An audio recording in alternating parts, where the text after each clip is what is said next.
Hello all, my name is Musical Joker, and episode 24 has come and gone, thus ending Lupin III Part 6 as it was the season finale of the show. It's quite sad to see it go, since we don't know what next will be in store for our favorite gang of thieves and inspectors as well, but I did enjoy it for what it had to offer this second season's plot. However, my biggest thought when watching the season finale was if it had surpassed the first season and how well it did to close everything up. Let us take a look at episode 24, What Crooks Love.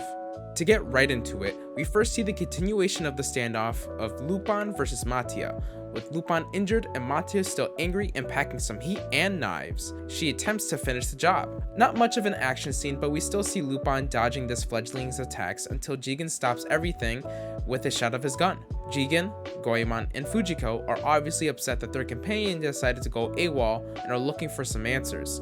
Even to the point that Fujiko slaps Lupin for everything that transpired, since how can the world's greatest thief have his own consciousness stolen from him? Such a noob move, Lupin. Lupin even has the gall to tell Fujiko she isn't up to the task of stealing the box that Tomoe had, that would prove Lupin and Tomoe's relationship. Tomoe, weirdly enough, mentions that as long as they are on the same page, they don't have to prove anything, which is something someone who is lying would say, which definitely turns out to be the case since Lupin and co were putting up a whole fiasco so that Tomoe would reveal the location of the small box and to truly see what was inside of it, Lupin's real roots. And that means yes, Lupin broke out of the hypnotism long before he arrived to the mansion where Tomoe was, thanks to several things that I pointed out and one thing that I missed when analyzing some of the stuff in the previous episode. I mentioned previously that throughout the hypnotism, we see several items that pop throughout, which was Jigen's hat and Goemon's sword, who then appeared within to help Lupin snap out of things, when Tomoe was describing certain events that happened way long ago. One detail I did miss though was the lipstick on one of the hands on the clock, a symbol that represents Fujiko as well, which is something that has been used a number of times previously in different parts, such as an opening for part 2. A small detail, but something I thought was worth pointing out. After all, it begins to shape a specific message behind everything, that Lupin's friends helped him through it, which is extremely cheesy.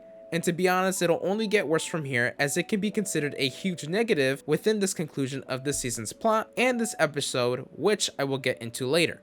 Another piece of information has just been made known as well, that Tomoe wasn't the one who stole from the vault, but it was Lupin himself under Tomoe's hypnotism at that time too, as well as a theory from Lupin regarding the small box. The box holds, like I mentioned earlier, his true roots. However, instead of being proof of Lupin and Tomoe's relationship, it showed much more than that, which would also disprove the relationship that Tomoe is trying too hard to push. And why is she trying so hard to push this? Well, Tomoe just wants Lupin all to herself.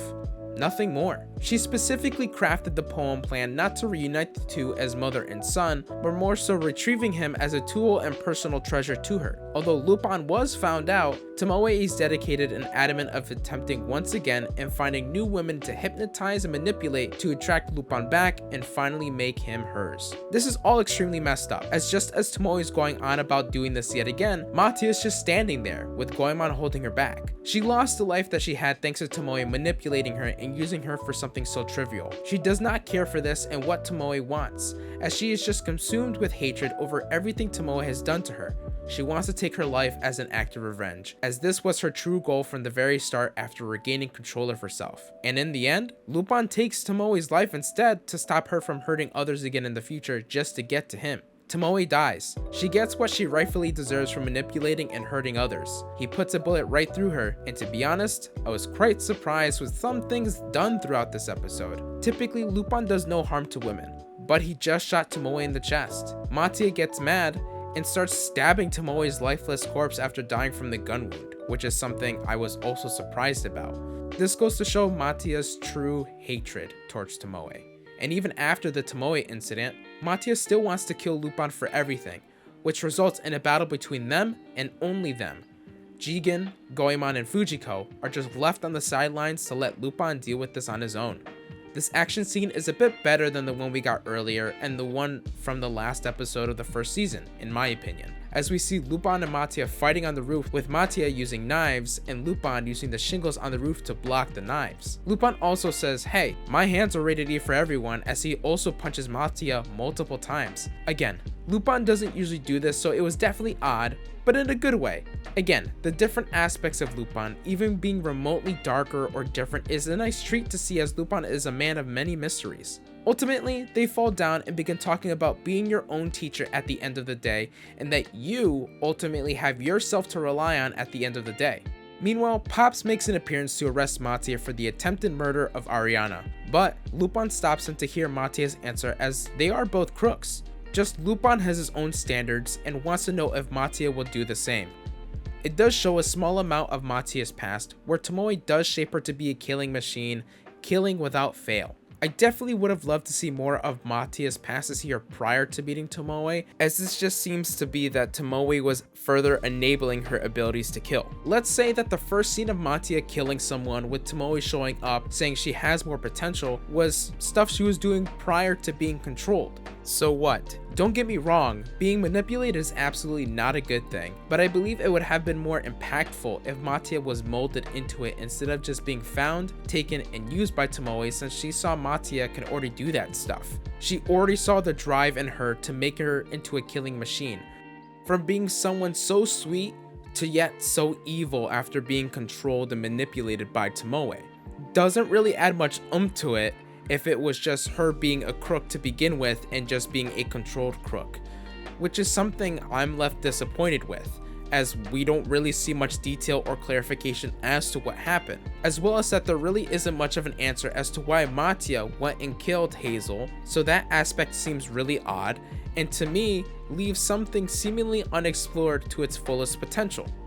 Either way, Mattia is captured with a newfound conviction on who she will leave alive or not, but is still perplexed from the look on her face. Not a look of someone who has really found this ending of their current story satisfying.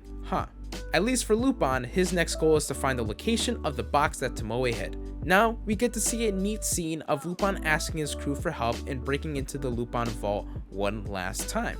As we do see Lupin mess up, go figure, but everyone pitches in, so it's quite nice to see Lupin isn't alone anymore as he was when he first broke through the vault a very long time ago. He has his friends, and this episode is really letting you know that he has them and they won't be going anywhere. The vault was empty though, and was set off with the bomb that Lupin and co escaped from. Tomoe did this as a last-ditch effort if Lupin did somehow recover his own mind. Lupin, unsure of where the box could be, is extremely troubled by it and is unsure of the location, but Jigen reminds him that he is a sore winner and is too focused on winning, which brings us back to Tomoe's body, where she has the box in her sleeve all along. They then decide to burn her and the house down. With the box in hand, Lupin finally opens it and sees his true roots. And what that may be, pray tell? Well, that is none of our damn business since it doesn't show us, and Lupin decides to throw it in the fire of the old Lupin mansion. He decides it'll be something that will hold him down and that he already has his roots, which is all that is present: Jigen, Goemon, and Fujiko. Poor Pops is left out. They could have included him somehow, but I digress. Again, extremely cheesy, and what did I say earlier? I told you it would get even worse with the messaging around his friends basically being his power, like with Sora from Kingdom Hearts. Don't get me wrong, I usually eat this shit up, but as an ending to this plot, it was really underwhelming. They basically did a same kind of ending style to that of part 5, where they reveal something big and still keep it hidden for us to not find out about. Yet, part 5 handles that much better than part 6 did, as we don't have any sliver of an idea of what the box could contain. Part 5 did a much better job with what limited info it gave to the audience. Do you disagree though? Let me know down in the comments below. And with this whole fiasco put to rest, we see all of the women that Tomoe had manipulated and their corresponding flowers. Sorry, Finn. And then we see that Mercedes has broken out of jail with her goal of doing actually interesting stuff, which is unrelated to Lupin. From this, I assume that as soon as Tomoe died, her hold over everyone has been lifted, as Mercedes isn't interested in Lupin anymore and was unsure of why she was so focused on him for the time we spent with her.